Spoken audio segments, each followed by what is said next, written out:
Bulikam ang pagragasa ng lupa mula sa bundok patungong kalsada sa Barangay Manipis, Talisay City, Cebu pasado alas 5 kaninang umaga.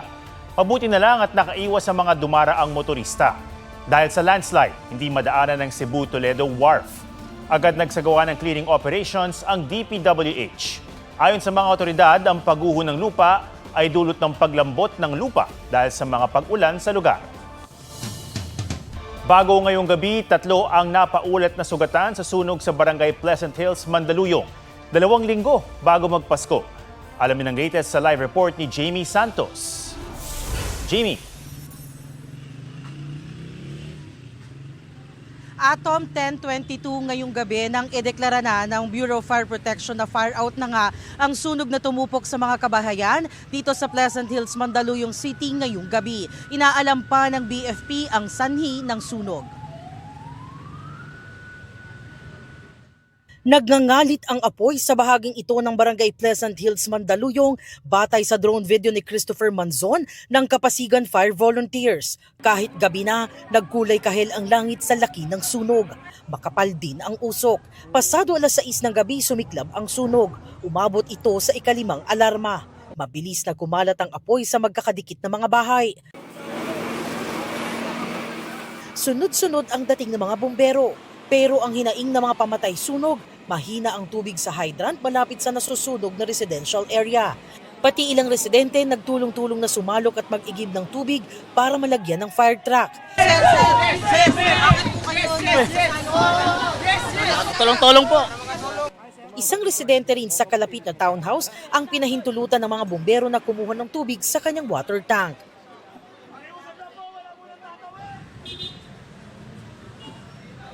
Atom, sa covered court ng barangay, pansamantalang mananatili yung ilang pamilyang naapektuhan ng sunog nga dito sa Pleasant Hills, Tapos, Atom, sabi nga ng panayam natin sa fire chief ng Mandaluyong City, tinatayang nasa 1 million pesos ang halaga ng pinsala ng sunog dito nga sa mga kabahayang natupok ng sunog dito ngayong gabi. At 3 ang naitalang injured ng dahil sa sunog. At yan ang latest mula rito sa Mandaluyong. Balik sa iyo, Atom.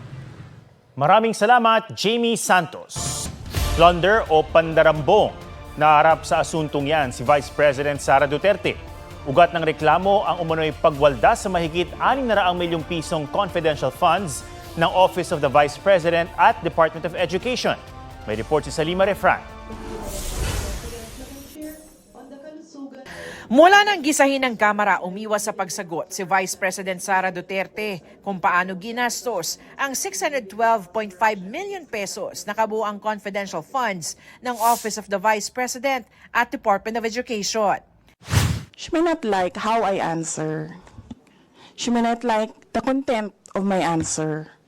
But I am answering. I will forgo the opportunity to defend the OVP budget proposal of fiscal year 2025 a question and answer, and I will leave it to the House of Representatives to decide on the proposal. Pati na sa mga questionabling acknowledgement receipt ng mga tumanggap ng confidential funds gamit ang mga gawa-gawa umanong pangalan tulad ng Mary Grace Piatos. I cannot explain confidential funds because it will entail explaining intelligence operations.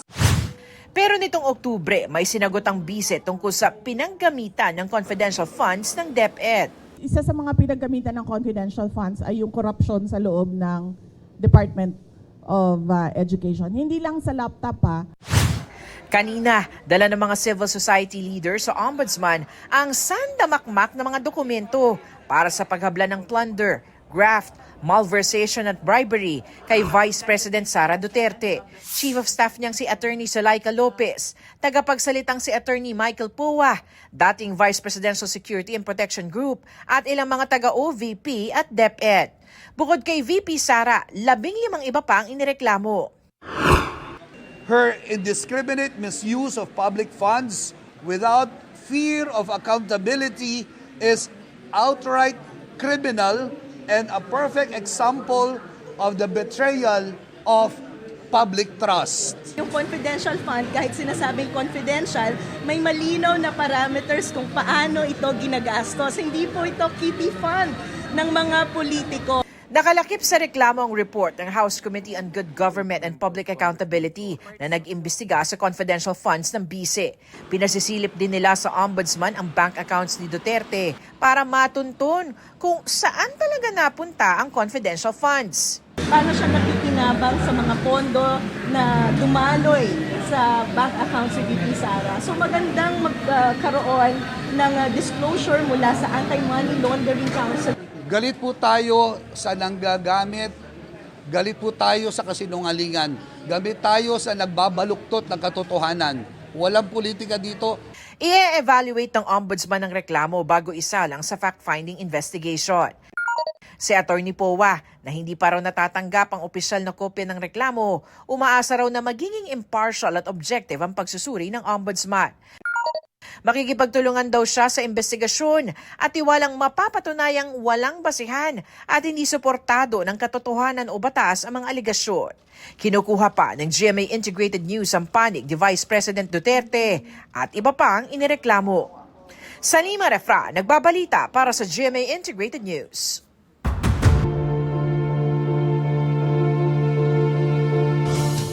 Isa pang inihabla ng plunder o graft ngayong araw si Surigao del Sur 1st District Representative Romeo Momo at ang kanyang asawa. Napunta raw kasi sa kumpanya nila ang mahigit 1 bilyong pisong halaga ng infrastructure projects. Sagot ni Momo, walang conflict of interest. May report si Sandra Aguinaldo. 1.4 billion pesos na halaga na infrastructure projects ang napunta umano sa Surigao La Suerte Corporation na pag-aari umano ng pamilya ni na Surigao del Sur 1st District Representative Romeo Momo at asawang si Tandag City Vice Mayor Eleanor Momo. Sa General Information Sheet ng kumpanya sa Securities and Exchange Commission, kasama ang pangalan ni Congressman Momo bilang direktor at stockholder mula 2019 hanggang 2022. Kanina, inireklamo ang mag-asawa sa ombudsman ng plunder at graft.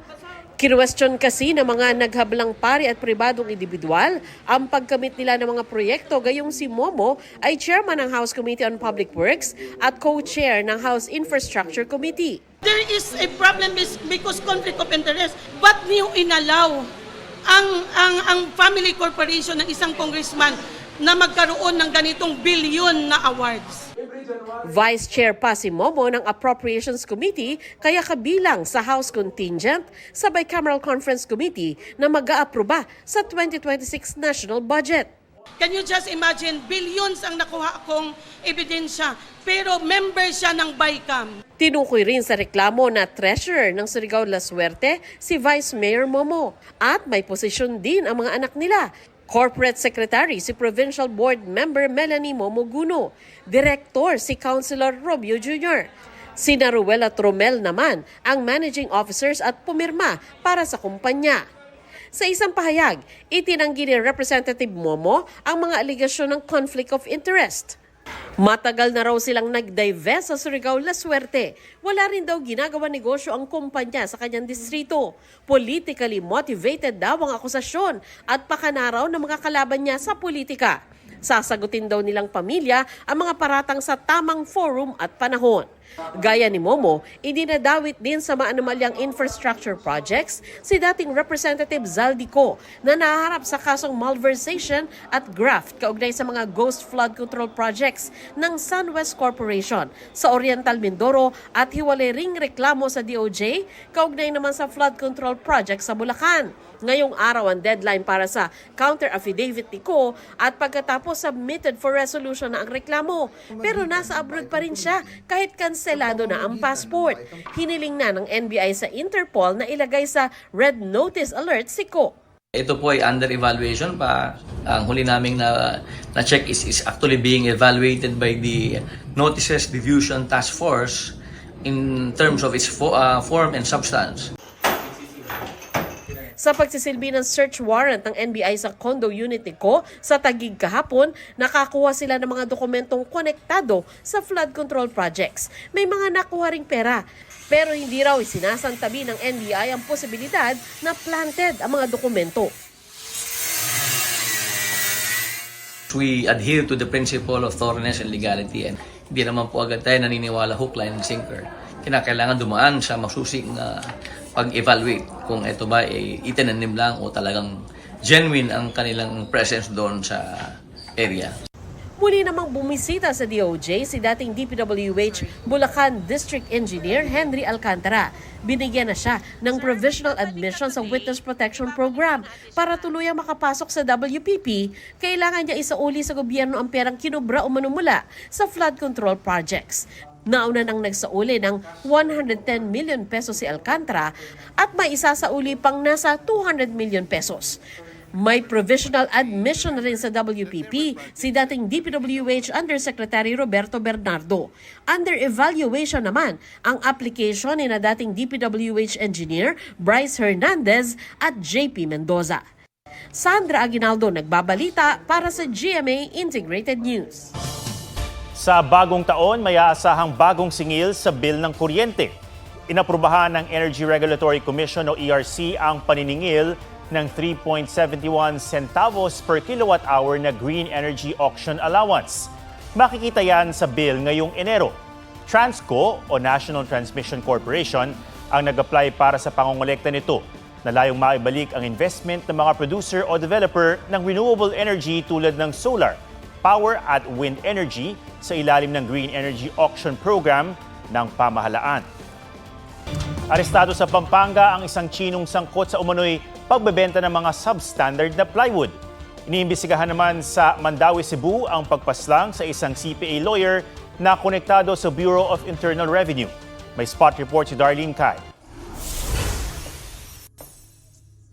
Sa pool sa videong ito sa Mandaue, Cebu, ang motorsiklong may dalawang sakay na tinabihan at binaril ang katabing itim na sasakyan. Muntik pang natumbang motorsiklo ng mga salarin habang tumatakas. Lula ng tinambangan sasakyan ng 54 na taong gulang na lalaking CPA lawyer at examiner sa BIR na papunta noon sa trabaho. Dead on arrival siya sa Mandaue District Hospital. Nag-iimbestiga ng pulisya pati ng binuong Special Investigation Task Group o SITG na kinabibilangan ng ibang regional units at national support units. Walay threat nga na-receive ang family but we do not know na mismo sa ato ang victim. So that's one way na ato sa puli-check ang iyahang mga electronic devices kung like sa iyang cellphone kung napa siya threat. Inaalam pa ng mga otoridad ang motibo pati na ang posibleng kinalaman ng negosyo ng kanilang pamilya. Sa iyang business, sa iyahang work life and also sa iyang personal. So as to motive dili pa na nato makuha pa karon kay magdepende pagyud sa unsang pagyud ang mga evidence. Kahit naka-helmet ang mga salarin, tiniyak ng PNP na maaaring makatulong ang nakuha nilang CCTV footage para matukoy sila. Mahigit 7,000 pirasong substandard umanong plywood ang bestado ng mga otoridad na nagpatupad ng search warrant sa isang bodega sa San Simon, Pampanga. Mahigit 6 na milyong pisong halaga ng mga diligtas na plywood na ayon sa CIDG ay walang clearance mula sa DTI Bureau of Philippine Standards. Nadiskubre rin sa lugar ang isang improvised shotgun o sumpak at 4 na slugs ng 12-gauge ammunition. Naaresto ang 48 anyos na Chinese national na naabutan umanong nagbebenta ng mga ito. Wala pa siyang pahayag. Darlene Kai, nagbabalita para sa GMA Integrated News.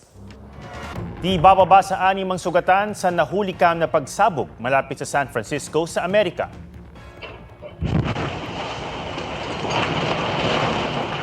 Animoy binomba ang lugar sa lakas ng pagsabog na nakuna ng doorbell camera ng isang bahay. Ayon sa mga bumbero, 2 bahay at isang workshop ang napulbos. Batay sa local report, sinabi ng isang power and gas utility na natama ng isang third-party construction crew ang kanilang tubo ng gas sa ilalim ng lupa. At nangyari ang pagsabog kahit na-isolate na nila ang nasirang tubo. May sariling atake sa trend na ito si Dennis, complete with paglambitin. Pero ang twist ay nahulog! From one D to another D, Dustin Yu. Busy as a bee lately ang XPBB Celebrity Collab housemate dahil sa Metro Manila Film Festival entry na Love You So Bad. at sa kanyang matagumpay na solo fan meet. Kaya ang bestie niyang si David Licauco, namimiss na raw siya. Feeling guilty tuloy si Dustin. Sabi ko, nakita ko yung interview niya. Sabi ko, if there's something na parang may nafe-feel siya, you can talk to me anytime. I mean, sabi ko, sorry, David, bro, sorry. Bawi ako. Promise, pagtapos nito, babawi ako sa'yo. Mahal na mahal kita. Nelson Canlas nagbabalita para sa GMA Integrated News.